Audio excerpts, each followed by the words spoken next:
hwɛ saa adwadie nkratoɔ yi mu agye ato mu sɛ ɛyɛ Chifax mixture pa pa pa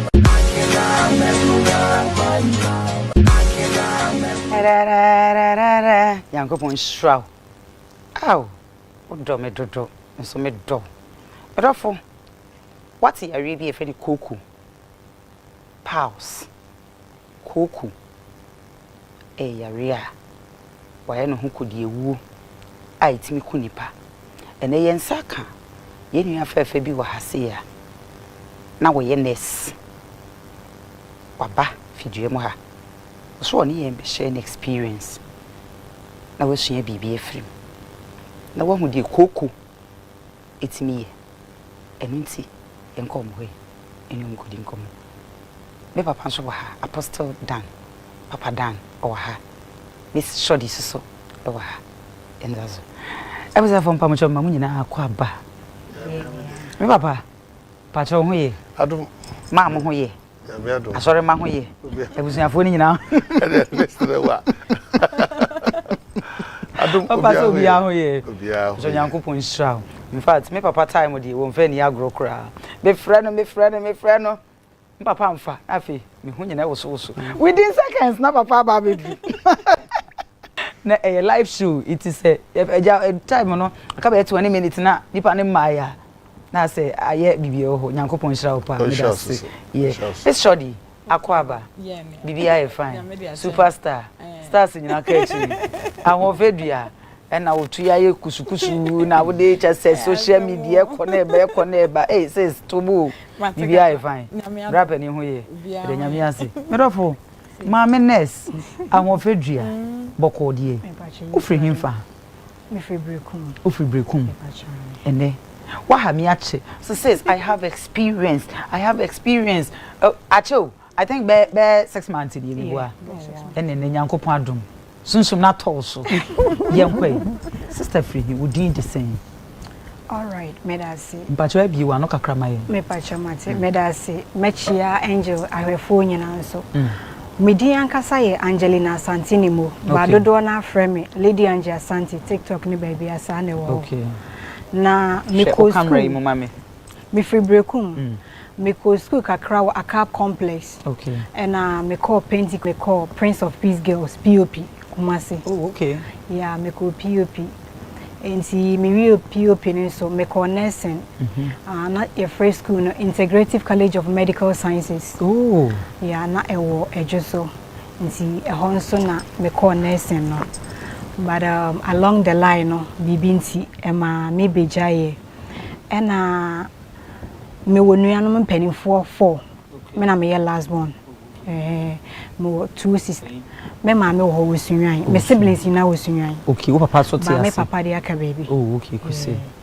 afi na bsa na ba me papa de aka baby mo kasa na ya me de ye mi nyamompo yanko bacha me papa de aka baby okay na experience no person ni enhye yenkwai okay me pacho me experience ni say na tie the year 2000 and me hu say me call toilet aya na ase moja wo min kakra but that time no say nkola adwen na me be class 5 class 6 say me kai year enti na wo say nka me bo me maame amane ne me ka kire me na fofo okay no mo see o there be ananse na etia me akakedru enti man fa ni serious ba me ko bia still na say afedru ba bia wo ma na ehihye me but 2-3 years later no afi me call toilet na mo say snake free me to na ba snake free me to na ba na e wo say me ka kire me maame nti me kan ye no mo pa bibidro kakra maame later na me free okotena me grandparents in chain nti me ka kire me grandmother nso e mo no so try bibidro ahodo bebre but ni nyina no na enko na before then no say me ko school a e bia me ni we di agre na ade chan say me ko ni pa ncha na otwetwe ne ho because area no na ema moja tu me pass me ko toilet na me ti so say moja tu me bia tatat because tell me ti toilet ne so moja ne betu me say me ho ne say me yes me sorry na matua ebutu toilet no so and I say bia say me na me so a me ho ne say everywhere will be very dark baby ayetu na matua hwe enti say me ni we di agre na asa acha 3-4 days me ko ni pa ne nchen a na otwetwe ne ho enti ba ku bi na nya akodro ka kire me se na ma me se ma oni obi yeah okay director mpacho eni die kwan so a show ni nursing eyi ne ma me kakra yenko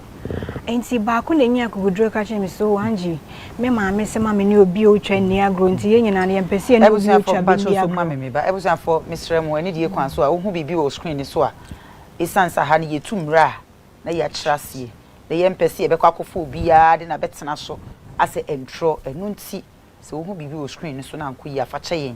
adansi enti na ye be hwehwe saa ne manketenkete no a kyerɛw se ne be ya wa wo hwɛ me no ebia na obi kronso obi nkwan a ye fa so enti wo hu bibi saa o screen ni so a fa kye ni enyan kakra na so fa kye adaroma me da se says yento aso inti says ya wa bie wa no kakra ma pacho matinti e be yesa no I became so traumatized because obi yi me ama na fa say din tutu abam because ena me yare ochena me yare ebo ma ebo mu frem ochena mewu owu ompeda kind of a thing just say e ma me be twe me ho free nipa ho me feel comfortable okay enti e woman na SHS inana yare ne ha me seriously enti after SHS me be call nursing na nursing no pacha so the picture na to so na your uniform na e white ai Mona moya midwife for no me pacha ona oda so no me pacha mini oh senka betimi ahwe yi na se de ahwefo me bia yete class kra na me yes me story up me ho ne se matu ahwe na de ma me ja ye kra say one time be I have go so clinic your friend Shabash Health Services okay minim say I have for ehwa afi me gina patients bi mu say ba bia ye dak na me tu hwe ye ba me da fo mo no de me kai nipa ne ka say nurse ni numpo na etwa asam in fact touch me na miss you Debbie afi na manage school no ho kra bi na me ye ma adwen say mejai manage business ho na ma start business enti me be start to go kwan so kakra na business no was so good ema me ana me nya na me fantare na me de co hostels na kwa akoton na eboa me but sis scanning nyina be hye na me yare ni ntio because now I was there it is a draw ha ya bakese na me pesa me junso will be dan yachi sorry to say afi me share skirt me ro me ho junso me wan say ade na gada eyi ba ento fomo me pa chokoko no na ebi ewo screen is on afi My favorite.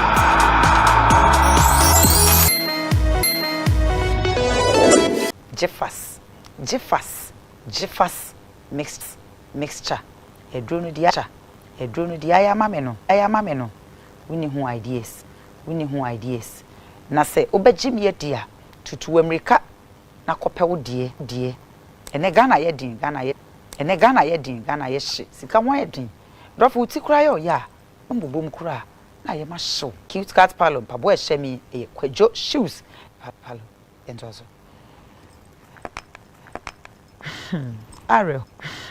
Areho but nyameti ase it's a basa no ukoye operation bi anasesen me pacha in 2020 and after them say no I was a meeting ye operation no enti me call my family ho was sunyan okay and ye koye operation was Sunyan Regional Hospital okay on the 13th of December na me first surgery sis after me ye operation me feel say me ho atom my bedroom fee 2-3 weeks later after me feel huna na ehun me into me go toilet and na my siblings na pet doctor na obehwe mu fie nti obewo me pane na matumi akọ as a toilet na but still na me bre no mo say de me call the same hospital Sunyan Regional and na doctor say sebi me to kwan na si nti ya just omo ya another one so omo ya another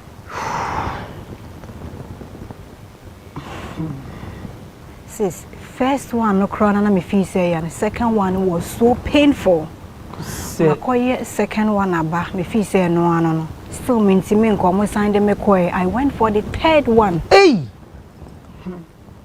sis nanka wodi after third one no crown no anka minya mahoto afa me ba fie sela minti me nko toilet me bre ba na me mpese mesen akoye fourth one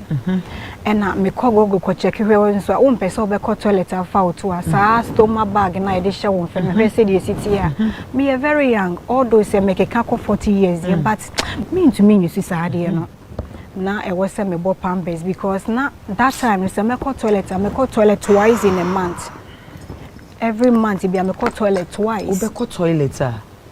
twice in the month. Twice in a month. Nani papa. To me natural po. God. Ni papa me njawa no papa wuti wo kura che say 2 days kura na say yi kura na unko toilet unko ladies kura no. Na wo ye obasa na say wo feel sick bi asa wo yare. Yes.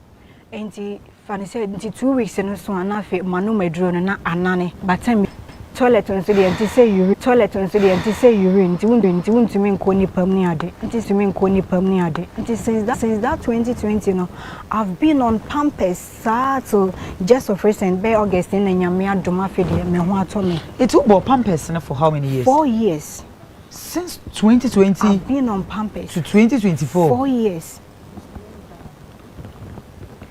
Since I've been through a lot and yeah say senka menu medro no kram police be ko toilet na menu medro. That's after 2 weeks you know. Senka menu mpo na e bati say so na nka enye me ya say the way I mess yesu no I will be going through pain because still na eto kwan no entimi mbie ye nsuo keke na efa ho ba no kra na it wasn't easy. Menu medro na toilet na anane ti say nsuo na be gu ayinim. Yes. Hey, but before my breast says na koko no so before then a day bia metimi ko toilet say bia 26 times before the surgery. Before then sir 26 times yes wunya toilet nso e ya mama but e count na wankọ a ohunto ukọ ya so na yi aba na ade na yi aba ukọ ya na yi aba ka say omofo say koko no eno ane sa nkitinkiti esisi yeto no koko is deadly eno ntina say koko timi ku nipa ekum nipa because imagine say me say there was a time one Sunday be my friend sorry aba me kona na moje etumi sa na metubutu toilet ne so me nko na mete me mpo obi amene ne better because there was a time madam for be ba me che me anajo me na yare ni ntino doctor say I'm battling insomnia obi a onna nti once in a while bia na matimi adawi nti hwa na madawi me lock me pono da for so many years ye that to year pono because bibia timi si anajo bia na obi be fa me na ye de password to your phone so me nye bi dan nti ono no onim se me na obi anim se me wokoko mo nim se ye ulcer nti all the time me so teni ade nti oba ye na madawia na onim se do ne men lock nti oba ye na makọ private ade na ba nti mentumi ankoda bed so na matu abutu sei nti na from toilet no to bedroom ho nyina aye moja na otwa ye manhu so ba honestly na madda deep because mentumi na nti ada nya me be ye madoma menya bi no metumi da very deep ena onu ankasa connect guy bi man se guy ni so pen or this sending ni pa no Jesus enti me so na menim da na one time we no aseye guy no na fe maintain nkan bi enti onu na be frame se ni pa ni so pese ye mpi enti me phone dum ye na meji ni pa ni phone e de ayeko de me hu ya ma hu se me ko ne gallery de hu ya ni sasa de ne da so but entuma e wo ho ne ye mentuma na unse hu abe hu se ye wa and because not me who say in WhatsApp, not girl, so she's not that educated. The phone me now, mom, the password to so man. Into me catching so my young come home, so I die and I'm a fan the phone share, you know, and I'm who's on only chat this Sunday. And since then, me near will be our mean change. A bassa no mean chawano. Not all my metiasi. Me parents, yes, only Natias. I then a one call. Okay, 2020 na a mom medical fee. Semi person me question by starting in na me my grandparents in change. And sana later me bet me who say me person me bo me bra.